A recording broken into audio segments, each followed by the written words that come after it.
Hello, and welcome to Eyes on Success, a weekly program covering a wide variety of topics of interest to people with vision loss. I'm Nancy Goodman Torpey. And I'm Pete Torpey. We're an untapped market. You want some employees, you got some people that's willing to work, who are natural problem solvers, you're dedicated employees, we're adaptable. So basically, those are the major skills that business owners look for in employees, and you already get it from a person who's blind or vision impaired because we do those things on a daily basis, and we just want a chance to show our worth. It can contribute to the success of your company. And as you can probably tell from that intro, the untapped market is people who are visually impaired, who, as we all know, are very underemployed compared to the rest of the population. We'll speak with Welby Broaddus, author of the recently published Leading Blind Without Vision, The Benefits of Hiring the Blind and Visually Impaired. He wrote this book to educate business owners, executives, human resources professionals, etc., on the benefits of hiring individuals who are blind or visually impaired, but it's also got a lot of useful information for the people looking for jobs. But first, for our tip of the week. This week's tip comes from Welby Broaddus. Be true to yourself and know your worth, and don't be afraid to put yourself out there to let employers know who you are, and to just be totally honest and let them know that your skills outshine your vision impairment because you're getting a good employee. So stay focused and be true to yourself. Just one of those great pieces of advice for the people seeking jobs. Support for Eyes on Success is provided by Envision Glasses, a smart glasses solution that helps visually impaired people read text, recognize objects, make video calls, and much more. Information and demos are available at CSUN booth number 1011 or at letsenvision.com/glasses. And by aphconnectcenter.org, empowering people toward independence and success by providing blogs, information, and resources for individuals of all ages who are blind or visually impaired. Information and referral line are at 1-800-232-5463. You are listening to Eyes on Success. Success, success, success, success, success. Let's start by meeting Welby and learning about his business. Hi, my name is Welby Broaddus, and I'm the author of a book that just came out in December called Leading Blind Without Vision, The Benefits of Hiring the Blind and Visually Impaired. And along with that, also, I'm a business owner. My business is called Broaddus Business Solutions. It's a business consulting company, and I'm located here in Akron, Ohio. Also, I am legally blind. I am visually impaired, and that was the reason why I want to write this book, because of my experience I have with trying to find employment over the years. And I felt that if I had an issue with it, then other people who are blind and visually impaired might be going through the same type of things. Well, as our listeners know, unemployment among the visually impaired is rampant. And so, although your book is geared towards prospective hiring managers, we figured there was going to be a lot of great information in there that a blind person looking for a job could use to advance their case and hopefully have more success getting hired. Yes. It's geared for HR professionals and business owners, but people who are blind and visually impaired, they can get a lot from the book as well as a resource, so they can go in and know what to ask for and what to expect and what should not be done to them in employment and while they're trying to find employment.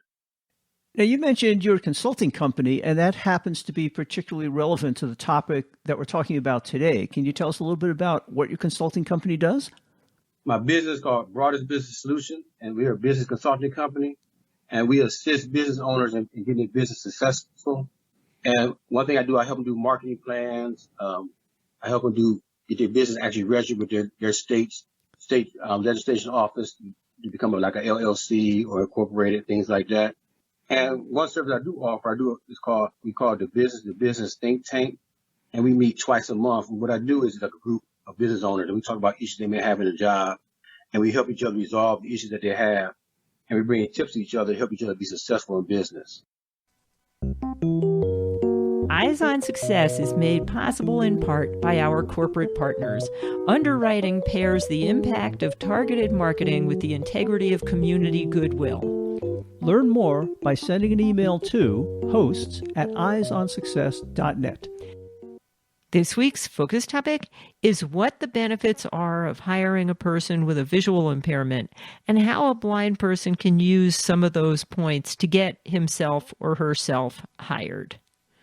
Well, Welby, as you mentioned in the introduction, you have a consulting company that is directly tied to businesses, and you have a lot of dialogue with business owners and people who run businesses, and that's very helpful to your experiences in trying to find employment for the blind, which is what your book is about. Maybe you can give us a quick summary of your book and why people should be interested in reading it. Okay, my book it teaches business owners, HR professionals, and anybody who's looking to employ people who have blind or vision impaired, even people anybody with any type of disability. It's a resource to teach them on the steps you can take to actually onboard somebody who's blind or vision impaired into the workforce. And also is geared to help you learn what the skill set that our population with blind or vision impaired will bring to an employer. I mean, for example, we are blind or vision impaired people. We're natural problem solvers on a daily basis because the world is not set up for us. So we have to navigate through a world that's not set up for us on a daily basis. We have to actually problem solve and plan for that. It's not just like I can go out the door and go around the corner as just somebody who has sight can do. I have to figure out where I'm going, navigate how I'm going to get there, and figure out the best route to do those type of things. And also in the meantime, we have to navigate through the obstacles that's impeding our walkway on a daily basis. So I wanted this book to be able to teach those people what we can do and the benefits of hiring us, and let them know that their fears is something that they can really overcome just by reading this book and educate themselves on what it takes to hire somebody who's blind or vision impaired.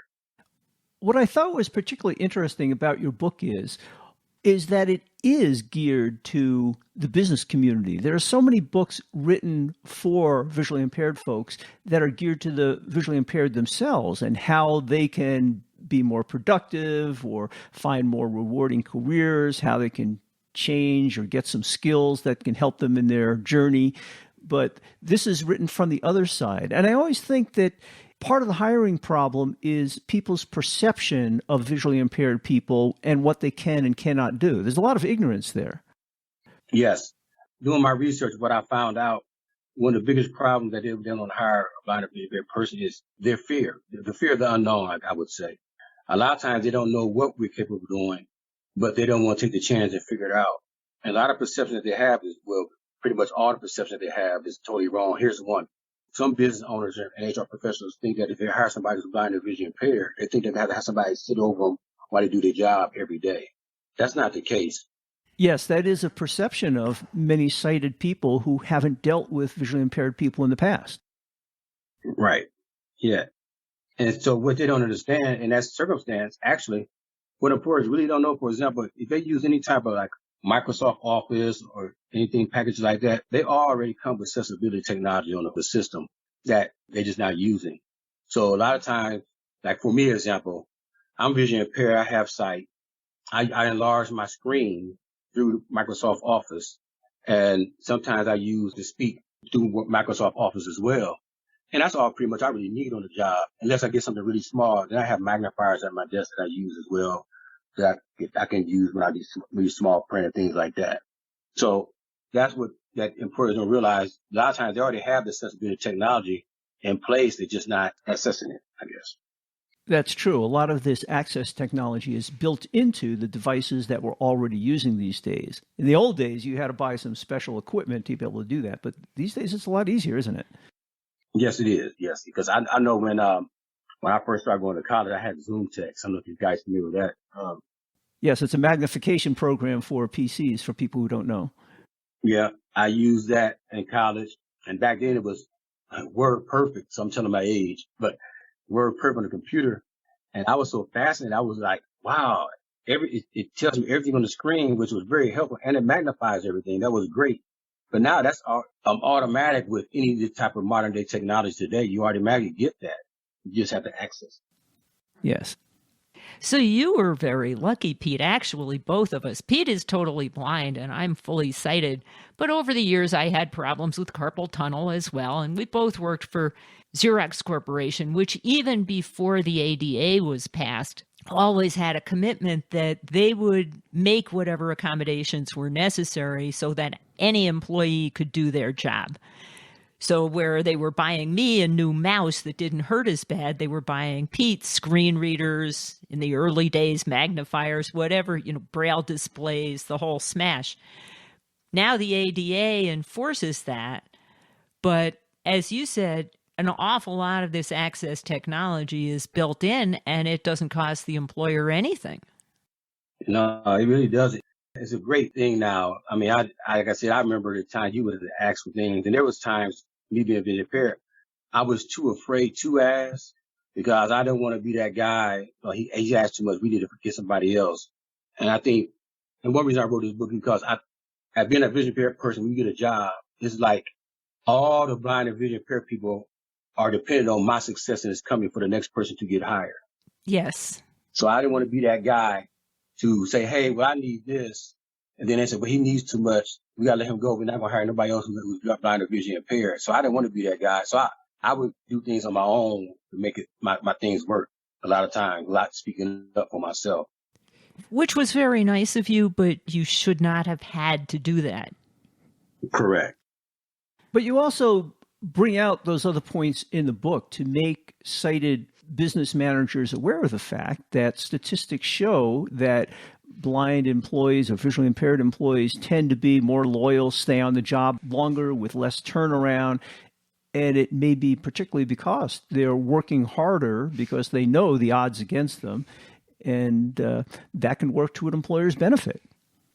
Yeah. Yes. When I do my research in the book, there's a study came out from Walgreens. Walgreens had done this. They created this new facility. I think it's in South Carolina.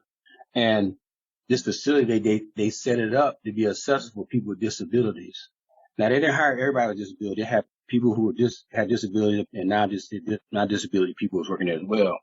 And what they found out is that the employees who had disabilities were more loyal, had less accidents, and they had, I think it was better attendance than their non-disabled employees had.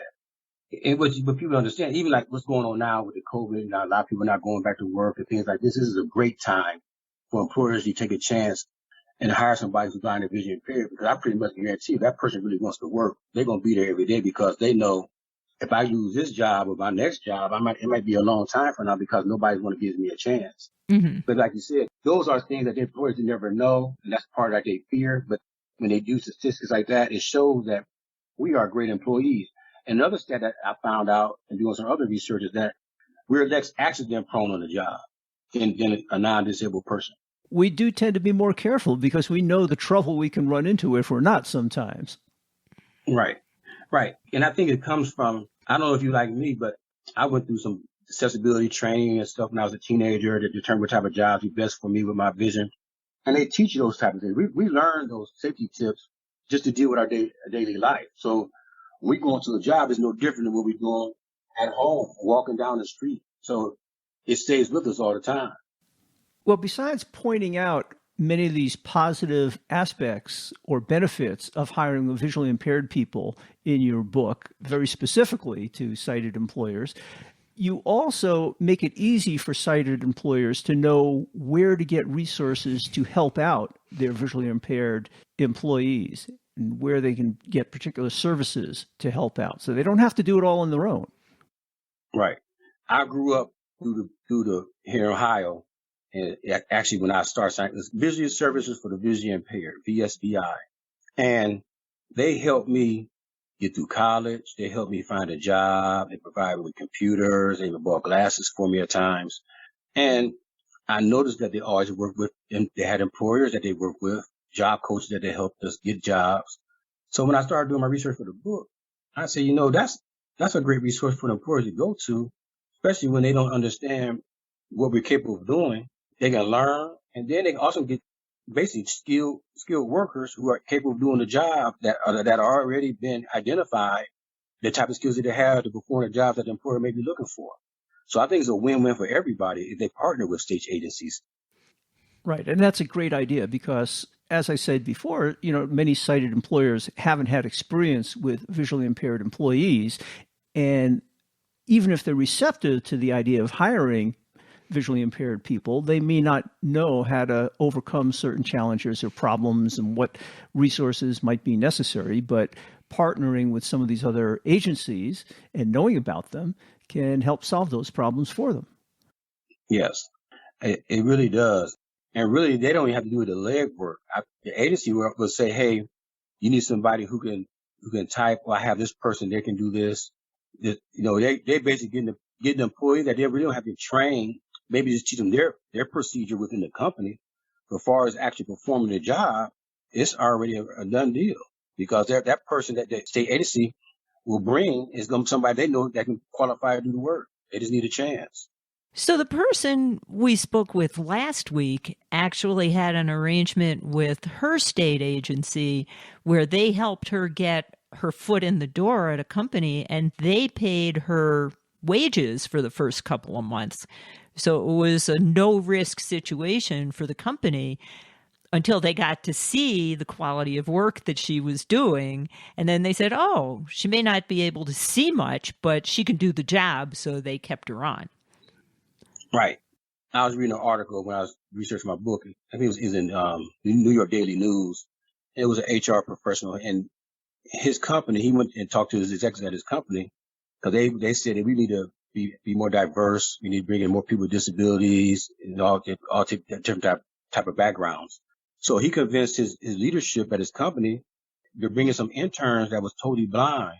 And what he found out, that those two interns that he brought in was sufficient in doing the job, just like everybody else. They never gave them any type of like grace period or leniency on what they could do. They held them accountable just like everybody else, and they outperformed the regular sighted employees when they started working for the company.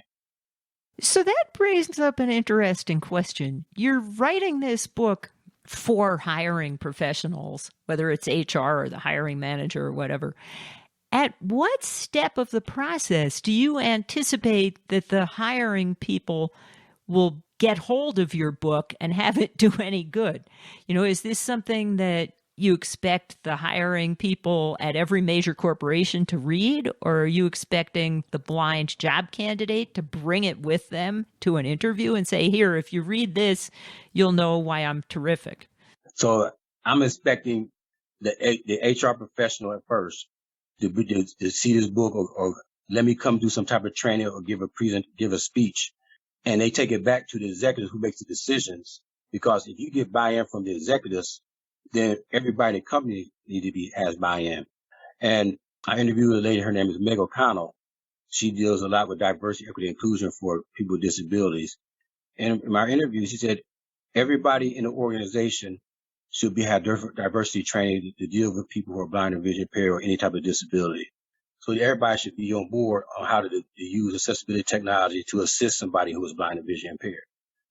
And you do also mention that in your book, the power and benefits of having a diverse workforce for exactly those types of reasons. When you have diversity in your workforce, your products are addressing the needs of a wider audience. Yeah.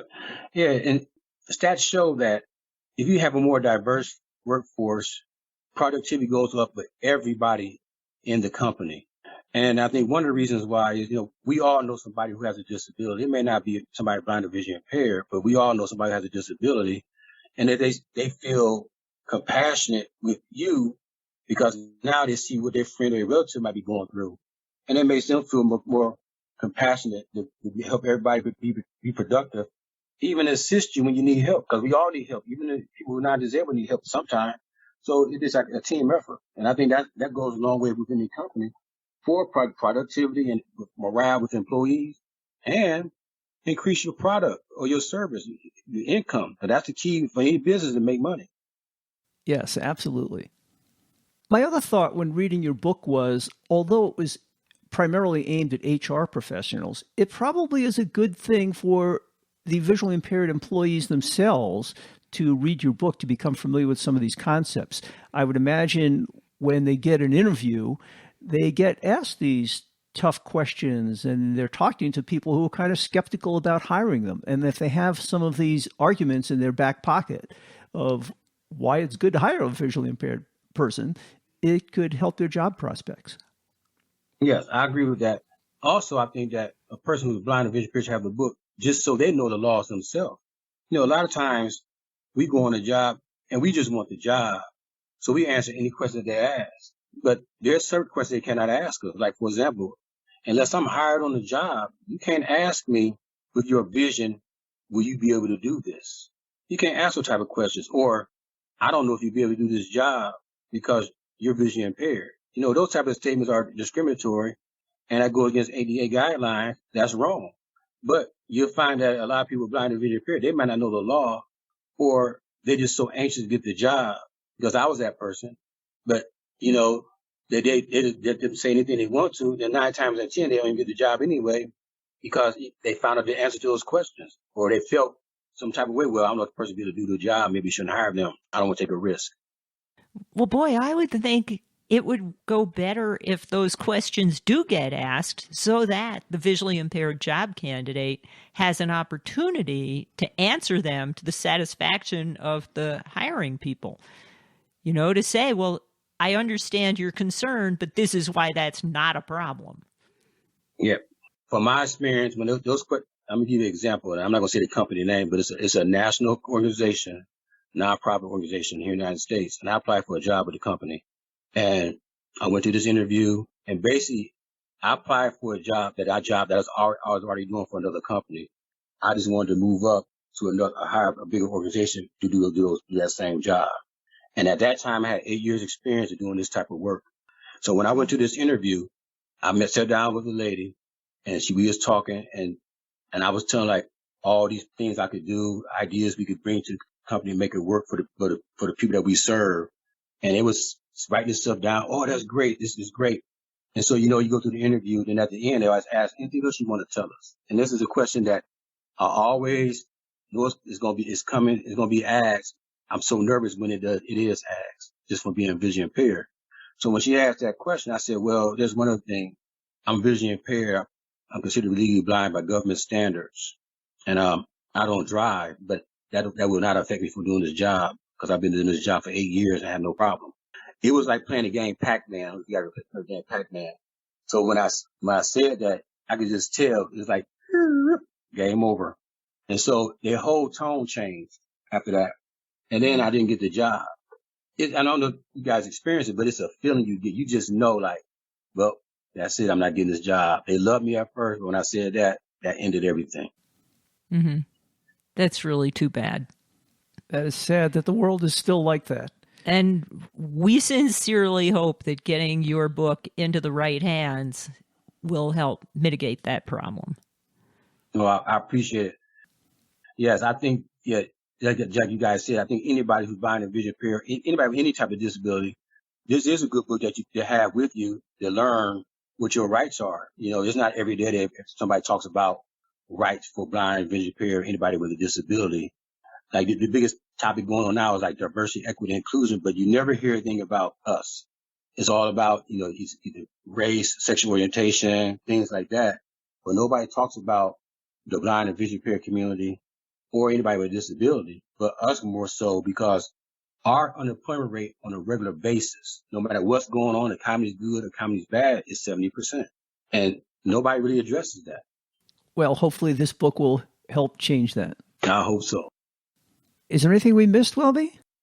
I just want everybody to know that we're an untapped market. If you want some employees, you got some people that's willing to work, who are natural problem solvers. We're dedicated employees. We're adaptable.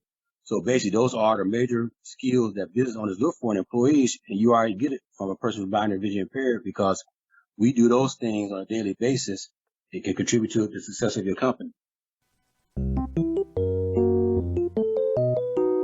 You are listening to Eyes on Success. Success, success, success, success, success.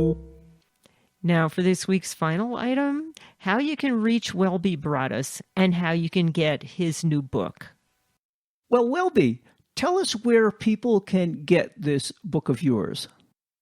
So it's online at Amazon.com. You can get it at Barnes and Noble, pretty much any website that sells books. And remind us of the name of the book again. It's called Leading Blind Without Vision: The Benefits of Hiring the Blind and Vision Impaired. What formats is your book available in? It's in paperback, it's ebook, and then I'll be doing an Audible book. As read by the author? Yeah. Are there any other resources that you would suggest people look at? Yeah. Other resources I would look at is, for one, I would contact your local state blind and vision impaired agency. If it's not, it's going to be the disability service agency. Like in Ohio, we have both. But a lot of states may just have one rehabilitation agency, and work with those agencies, contact those and get a counselor. They can assist you with an employment, any technology you may need, they can help you with. And also find if there's a local, like Blind Center or something like that, like Chicago Lighthouse of the Blind, places like that. Reach out to them to assist you. And other resources, if you know you are interested in have somebody come and do a presentation or anything like that, training, consulting, things like that, you can reach me on my website, which is broaddusbizsoul.com, and just leave a message in the contact section of there, and I'll get back with you. Can you spell your website? Yeah, it's spelled as BROADDUSBIZSOL.com. And then you just said the best way for people to reach you is using the contact form on that website.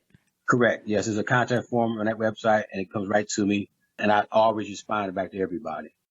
Do you have a phone number or a social media presence you wanted to share? Yep. I'm on Twitter, Broaddus Biz Soul. I'm on Facebook. It's also Broaddus Biz Soul. And you can find me on LinkedIn, Broaddus Biz Soul. And you can shoot me an email as well. And that's broaddusbizsoul@gmail.com. And as usual, you can find all of that contact information in the show notes associated with this episode at www.eyesonsuccess.net. And since unemployment is such a big issue for those who are visually impaired, we've done lots of previous episodes of Eyes on Success, some of which you might want to listen to. If you're looking for those shows, make use of the search field on our website and just enter the term employment or careers. That's it for show number 2210. Next week on Eyes on Success, we'll be talking about physical fitness. Is your visual impairment keeping you from exercising and being as active as you would like? If so, this is the book for you. We'll speak with Judy Dixon and Bonnie Day about their new book, Your Personal Path to Fitness, and some of the fitness opportunities that are available to people who are blind or low vision. I'm sweating just thinking about it. But seriously, exercise is a great thing. And if you want to hear more about that, tune into next week's episode. You've been listening to Eyes on Success, hosted and produced by Nancy Goodman Torpey and Peter Torpey.